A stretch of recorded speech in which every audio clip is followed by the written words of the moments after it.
Hello बेटा, ये देखो मैंने पूरा रिसर्च वर्क का पेपर लेके आया। ऐसा नहीं है, ये बहुत आसान है याद करना, लेकिन बहुत मोस्ट इंपॉर्टेंट टॉपिक ये अगर कर लिया तो तुम्हारा एक दो क्वेश्चन तो पक्का आएगा ही आएगा एग्जाम में। तो ये क्या है, 20 most important exceptional order of inorganic chemistry. तो हमेशा बहुत सारे स्टूडेंट को प्रॉब्लम होता है ये इनऑर्गेनिक केमिस्ट्री का ऑर्डर इतना सारे कैसे याद रखे। तो मैं जो बोल रहा हूँ इसको थोड़ा दिमाग में अगर घुसा लिया तो तुम्हारे लिए ये सारे ऑर्डर बहुत आसान है और इतना ही तुम कंसंट्रेट करके चले जाओ। ठीक है, तो देखते एक एक करके क्यों ऐसा एक्सेप्शन है और क्या ट्रिक्स है याद करने का। तो ये पहला क्या है, आयनाइजेशन एनर्जी। इसमें क्या एक्सेप्शन है, आयनाइजेशन एनर्जी में हमेशा सेकेंड पीरियड का ये ऑर्डर लिखने के लिए बोलता है। तो इसमें एक्सेप्शन होता है नाइट्रोजन एंड ऑक्सीजन में। क्यों, half field electronic configuration nitrogen में देखा जाता है, इसलिए इधर से इलेक्ट्रॉन निकालना डिफिकल्ट। तो इसलिए सेकेंड पीरियड का ये एनोमलीज देखा जाता है। और इसमें क्यों,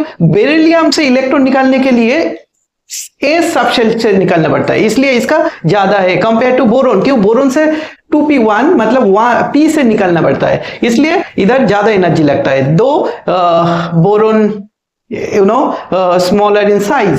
तो ये एनोमलीज है। फिर ग्रुप 13 में क्या एनोमलीज दिख रहा है, इधर देखो गैलियम और एल्यूमिनियम में एनोमलीज है। क्यों, ग्रुप 13 में स्कैंडाइट कॉन्ट्रैक्शन होता है, मतलब 3d10 इलेक्ट्रॉन फुलफिल रहता है गैलियम के पहले। तो इसके लिए गैलियम का जो 3d10 इलेक्ट्रॉन वो शील्डिंग इफेक्ट बहुत कम करता है, इसलिए इसका साइज छोटा होता है, इसको स्कैंडाइट कॉन्ट्रैक्शन बोला जाता है। तो इसके वजह से इसका साइज छोटा है, इसलिए इधर से इलेक्ट्रॉन निकलना डिफिकल्ट है, ये एनोमलीज है। फिर ये भी इफेक्टिव न्यूक्लियर चार्ज ज्यादा है, इसलिए। फिर इलेक्ट्रॉन एफिनिटी, एफिनिटी देखा जाए तो ये सारे एफिनिटी क्यों एक्सेप्शन है फ्लोरीन और ऑक्सीजन के लिए, exceptionally small in size.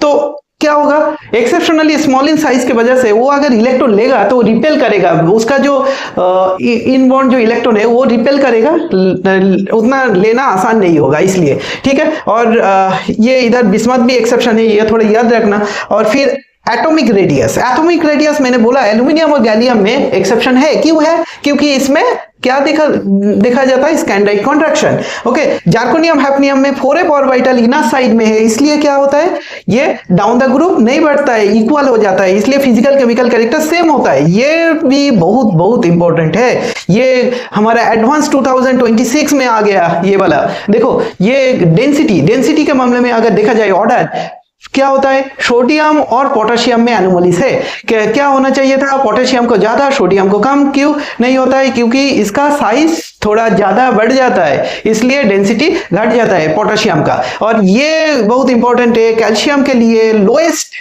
Density है। फिर देखा जाए तो मेल्टिंग पॉइंट में बेटा क्यों ऐसा डिफरेंस एनोमलीज है, जिधर जिधर हाइड्रोजन बॉन्ड है उधर उधर एक्सेप्शन है। हाइड्रोजन बॉन्ड होगा तो क्या होगा, इंटरमोलिकुलर फोर्स ऑफ अट्रैक्शन ज्यादा होगा, और ज्यादा होगा तो क्या होगा, बॉइलिंग पॉइंट मेल्टिंग पॉइंट ज्यादा होगा। ये अगर याद है किसी को तो हो जाएगा। और अगर मोलर मास ज्यादा होता है, नॉर्मली क्या चीज होता है, मोलर मास ज्यादा है तो मेल्टिंग पॉइंट बॉइलिंग पॉइंट ज्यादा है। एनोमलीज किधर दिख रहा है, ये और ये हाइड्रोजन बॉन्ड जिधर है, तो ये जस्ट याद कर लेना। और ये भी तो melting point boiling point anomaly से ये देख लेना। फिर बॉन्ड स्ट्रेंथ में देखा जाए तो फ्लोरीन इसका साइज छोटा है, बॉन्ड भी छोटा होगा जिसका साइज छोटा है, लेकिन इसका बॉन्ड स्ट्रेंथ क्यों कम है, क्योंकि इसका एक्सेप्शनली स्मॉल साइज तो रिपेल करता है। एक फ्लोरीन दूसरे फ्लोरीन इलेक्ट्रॉन डिस्टेंस कम है, और बॉन्ड का इलेक्ट्रॉन के साथ लोन पेयर इलेक्ट्रॉन का भी डिस्टेंस कम है, तो ये रिपेल के वजह से बॉन्ड वीक हो जाता है। हाइड्रोजन कॉम्पैक्ट स्ट्रक्चर, छोटा साइज, तो इसका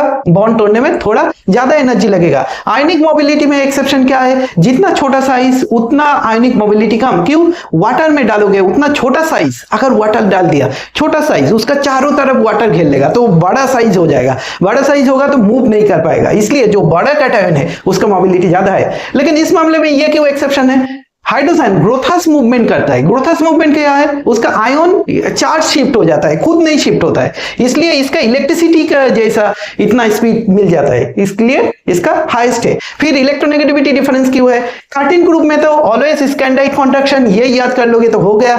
और इसका 14 ग्रुप का देखो ये सारे नियरली एकदम सिमिलर आयनिक रेडियाई होता है, बस इतना ही, इतना याद करके चले जाओ, तुम्हारा पक्का क्वेश्चन आएगा।